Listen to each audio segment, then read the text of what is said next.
বন্ধুরা এই মুহূর্তে একটা বিশাল বড় ব্রেকিং আপডেট। আজ কিন্তু ওবিসি টাটা বাই বাই, ঠিক আছে। হাইকোর্ট কিন্তু আজকে পরিষ্কার করে দিয়েছে, একটা গুরুত্বপূর্ণ আপডেট রয়েছে। আরও একটা নতুন গুরুত্বপূর্ণ আপডেট, আজকে বিধানসভায় পুলিশে বড় নিয়োগ 20,000 16,000 নামবে পুজোর আগে। একটা গুরুত্বপূর্ণ আপডেট রয়েছে, অবশ্যই ভিডিওটি সম্পূর্ণ দেখুন, শেষ পর দেখুন। চ্যানেল নতুন দর্শক অবশ্যই চ্যানেলটিকে সাবস্ক্রাইব করে দেবেন। তো বন্ধুরা, খবরের পর খবর, আপডেটের উপর আপডেট, একটা গুরুত্বপূর্ণ।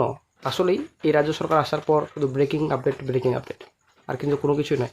তবে নিয়োগ কবে শুরু হবে সেটাই কিন্তু এখন দেখা, শুধুমাত্র ঘোষণার পর ঘোষণা হচ্ছে।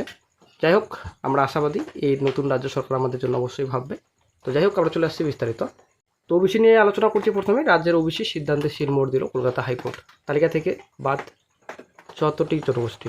রাজ্য সরকারের ওবিসি সিদ্ধান্তে শিলমোড় দিল কলকাতা হাইকোর্ট। 74টি জনগোষ্ঠীকে ওবিসি তালিকা থেকে বাদ দিয়েছে রাজ্য সরকার। এই সিদ্ধান্ত মান্যতা দিল কলকাতা হাইকোর্ট। তো এটাই হওয়ারই কথা ছিল। তো যাই হোক, এটাই হলো। তো জনস্বার্থ মামলাকারী আইনজীবী কিশোর দত্তের দাবি, 74 জনগোষ্ঠী বাদ, তাদের চাকরি পড়াশোনার ক্ষেত্রে প্রভাব পড়বে। হাইকোর্ট তাদের রক্ষা কবচ দিক, কোনো অন্তর্বর্তী নির্দেশ দিল না হাইকোর্ট ডিভিশন বেঞ্চ। এর জেরে সব পক্ষকে হলফনামা দিতে নির্দেশ দেওয়া হয়েছে। 6 সপ্তাহ পর মামলার পরবর্তী শুনানি। আর এদিকে নতুন একটা গুরুত্বপূর্ণ আপডেট উঠে আসছে। পুজোর আগে কলকাতা ও রাজ্য পুলিশে বড় নিয়োগ হবে। আগেই জানিয়েছিলেন রাজ্যের মুখ্যমন্ত্রী শুভেন্দু অধিকারী। বুধবার বিধানসভাতে, মানে আজকে, আরও বড় ঘোষণা করলেন মুখ্যমন্ত্রী। বিধানসভায় পুলিশ বাজেটের জবাবি ভাষণে বক্তব্য রাখতে গিয়ে শুভেন্দু অধিকারী বলেন, পুজোর আগেই পুলিশে 16,000 কনস্টেবল নিয়োগ করা হবে। সব মিলে 20,000 নিয়োগ চলবে। সে সঙ্গে প্রচুর মহিলা পুলিশ নিয়োগের কথা জানিয়ে দেন তিনি। ত্রিপুরা সরকার আমলে পুলিশের কোনো উন্নতি হয়নি, পরিবর্তে রয়ে গেছে হাজারো ফাঁকা ফোকর, দাবি করেন মুখ্যমন্ত্রী শুভেন্দু অধিকারী।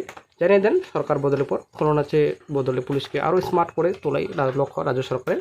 আর সেই কারণে কর্মী শূন্যতা দূরীকরণ, পুলিশ কনস্টেবল নেওয়া হবে 20,000 মতো। তো ঘুষখোর পুলিশের বিরুদ্ধে ব্যবস্থা নিতে কন্ট্রোল রুমও খোলা হচ্ছে।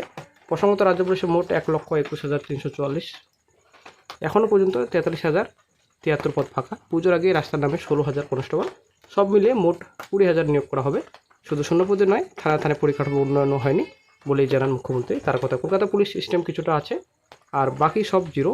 পুলিশ রান্নাঘর, টিএ পে কমিশন। অধিকারীর দাবি, তৃণমূল সরকার মতামত দেওয়ার সুযোগ দেয়নি। 13 বছর স্বরাষ্ট্র দপ্তরের বাজেট নিয়ে বঞ্চিত ছিল। আগের সরকার বাজেট গিলোটিনে পাঠাতো। ভারতীয় ন্যায় সংহিতা মানেনি আগের সরকার। পুলিশ দপ্তরকে যতটা সম্ভব নিচে নামানো হয়েছে। বছরের বছর পুলিশে কোনো রকম নিয়োগ হয়নি। সেই ভলেন্টিয়ার নিয়োগ নিয়েও পূর্বতন সরকারকে তোপ দাগেন মুখ্যমন্ত্রী। তো এই বিষয়ে অনেক কিছু এখানে বলা হয়েছে। আপনারা যদি রিড করতে চান অবশ্যই আপনারা রিড করে নেবেন। তো পুলিশকে সব মিটিংয়ে বলেছি, কোনো কন্যা মহিলার উপরে যদি কিছু হয়, কারো নির্দেশের,